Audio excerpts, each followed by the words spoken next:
Take a refreshing break by taking a dive in one of the many attractive pools at the Subic Bay Naval Base. Enjoy swimming in the crystal clear waters or sunbathing in the pleasant tropical surroundings. Red Cross certified lifeguards keep an eye on the situation. And best of all, pool usage is free. For opening times, call the aquatic office at 54298 and splash into an adventure.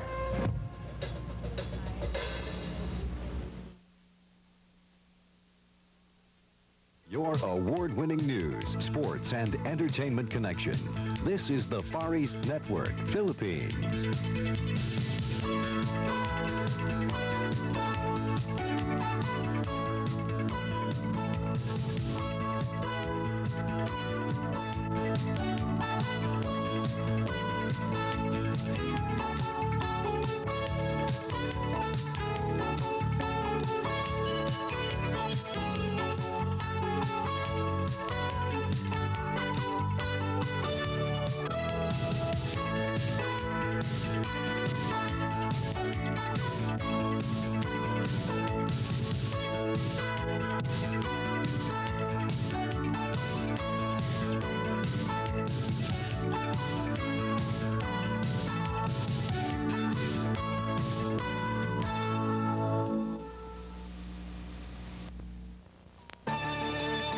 From the wires of major American and military news organizations, this is News Source for Monday evening.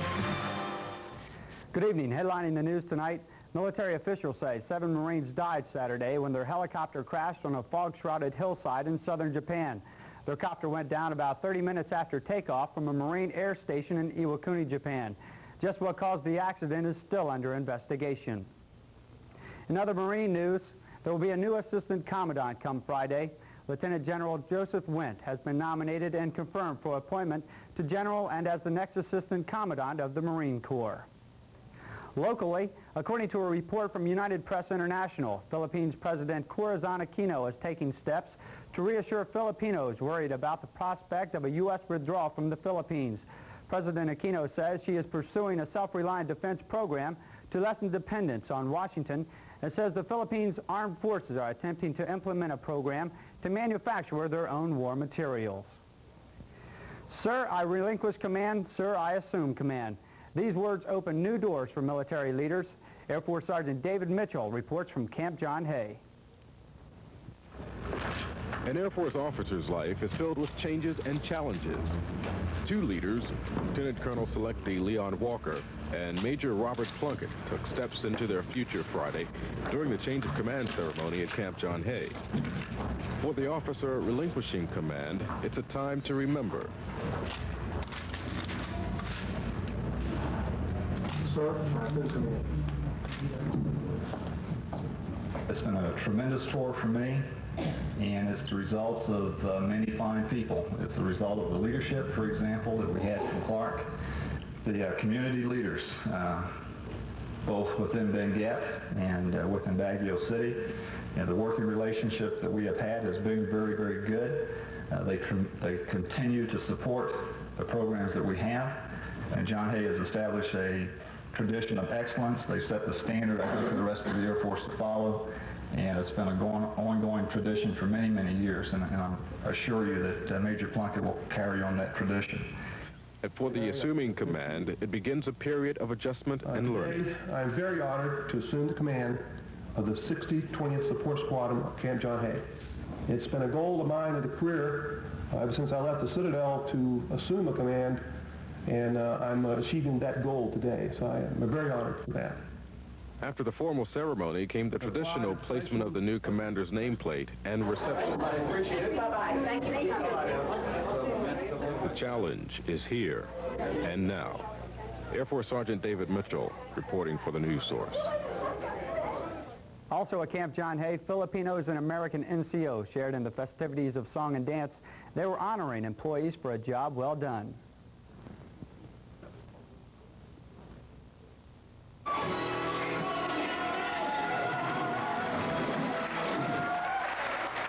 Camp John Hay had much to celebrate recently.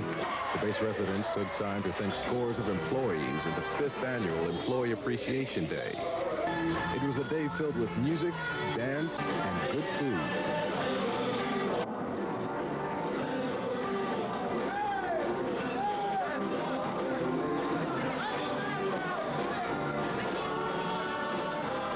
Most importantly, it was a day set aside to thank the workers and NCOs for their outstanding performance.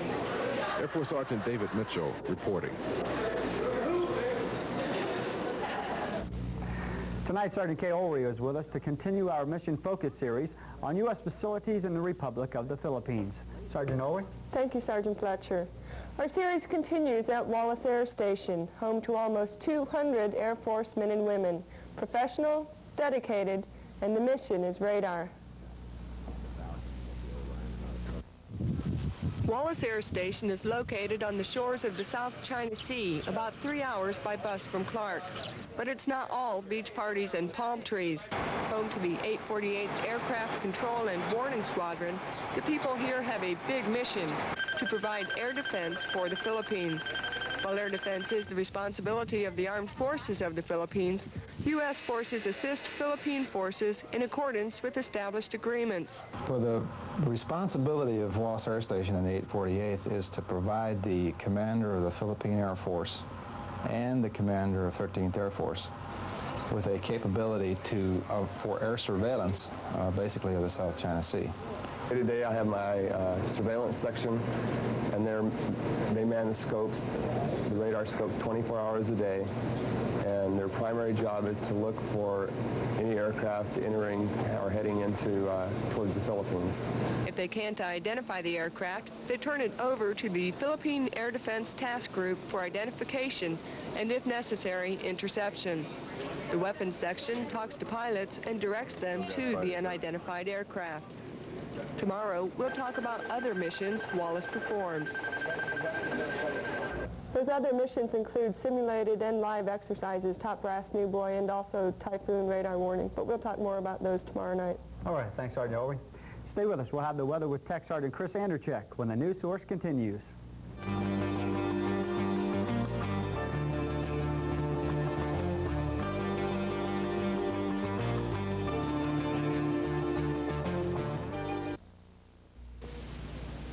Knowing how to protect yourself and others against criminal acts such as terrorism is valuable. Before getting into a vehicle, check for anything suspicious, like strange wires or objects underneath or on the seat. It's wise to have a locking gas cap. Keep your vehicle in good operating condition. Park only in well-lit public areas and be sure to close windows and lock doors. Report anything suspicious. Vehicle security. A warning to the wise. Welcome back to News Source. Let's check Monday's weather around the Western Pacific. To the north, there's high pressure extending out of eastern China into Korea. That brought fair to partly cloudy skies to Osan Air Base today. Their high temperature was 88 after morning low of 66. With this warm front moving just to the south of mainland Japan, they had a miserable day at Yokota Air Base with cloudy skies, rain, fog, and drizzle intermittently throughout the day. Their high temperature was 72, and they also had a low of 66. The cold front extending out of that low in the vicinity of Okinawa brought mostly cloudy skies to Kadena Air Base with scattered showers and thunderstorms. Their high was 90 degrees, and the low temperature this morning, 82. Over at Guam, with low pressure just to the south of them, they had partly to mostly cloudy skies. They also had some scattered showers in the area with a high temperature of 90 and a low of 80. In the last 24 hours, a new storm has developed near the Philippines. Tropical storm Vanessa, as of this morning, was approximately 570 nautical miles to the southeast of Clark Air Base. The storm has winds of 35 knots and gusts of 45 knots near the center. Vanessa is moving to the northwest at about 15 knots at this time. According to the latest forecast from Guam, the storm is expected to maintain its current intensity and during the next 48 hours to pass along the southern coast of Luzon. Meanwhile, around the central Luzon area today, we're under the effects of the high pressure ridge in advance of the storm with generally partly cloudy skies and a few isolated showers and thunderstorms around the mountains. Now let's check our satellite photo from late this morning, and you can see the cloud system associated with Tropical Storm Vanessa moving into the Visayas at this time. This is the center approximately in this area with quite a bit of showers and thunderstorm bands feeding into the center of the storm. Meanwhile, around Luzon today, only scattered clouds showing up with that high pressure in advance of the storm. Now let's check the high and low temperatures around the U.S. facilities today. The temperatures are quite a bit above normal with all the sunshine. It was 95 at Subic, 96 at Wallace, and 94 in the Clark and Camp O'Donnell areas. The lows this morning, 75 at both Wallace and Clark, and 79 in the Bay Area. At John Hay this afternoon, they had a quite warm day with 80 degrees after a low of 61. The forecast for the next 24 hours calls for increasing cloudiness by tomorrow with an increasing chance of rain by tomorrow afternoon or evening. High temperatures will be in the lower 90s with lows in the mid to upper 70s. At John Hay, look for 78 degrees tomorrow with a low of 62. High tide in the Bay Area will be at 7:48 a.m. and the low tide at 4:56 p.m., sunrise at 5:30 and sunset at 6:31. That's a look at today's weather. The news source continues right after this.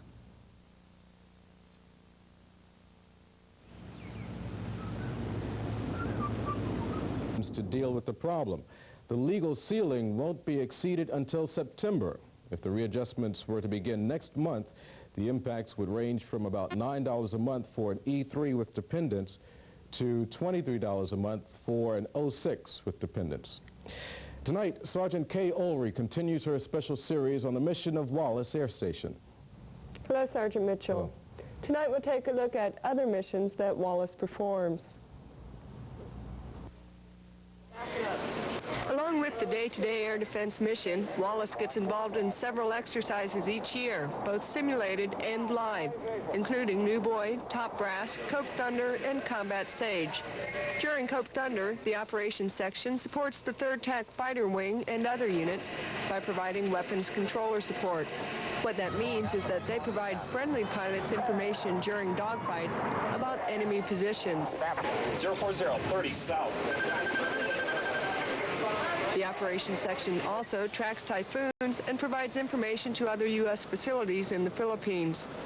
We have one of the few radar sites in the Philippines, and so a typhoon is coming in. We radar monitor and can see the typhoon coming in, and we'll track it. Tomorrow night, in the last part of our series, we'll take a look at what it's like to be stationed at the only remote tour in the Republic of the Philippines. Back to you, Dave. Thank you. Weather-wise, more rains in the forecast. Tech Sergeant Chris Sanderchick has the complete outlook. The news source continues.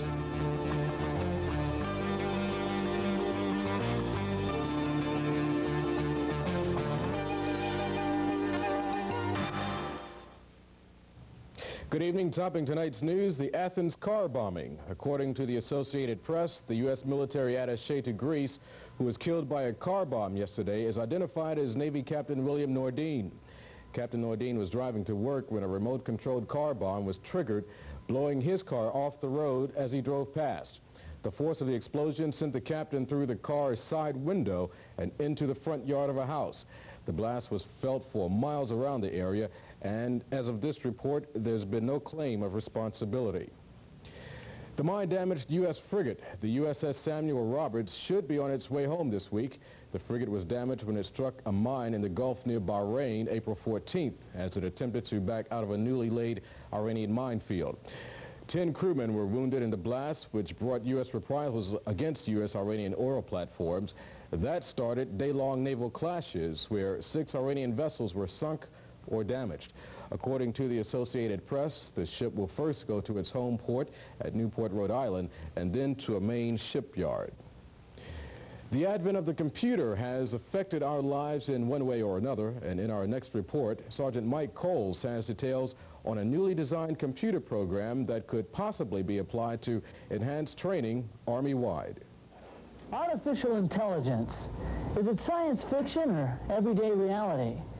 If it was possible to give everybody in the Army instant experience and background in a given area, it would speed up every task and decision being made. Now it's possible to do just that.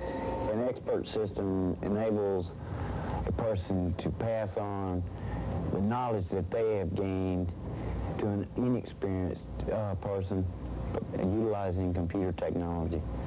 The expert system Sergeant Kobisk developed originally started out as his artificial intelligence school project.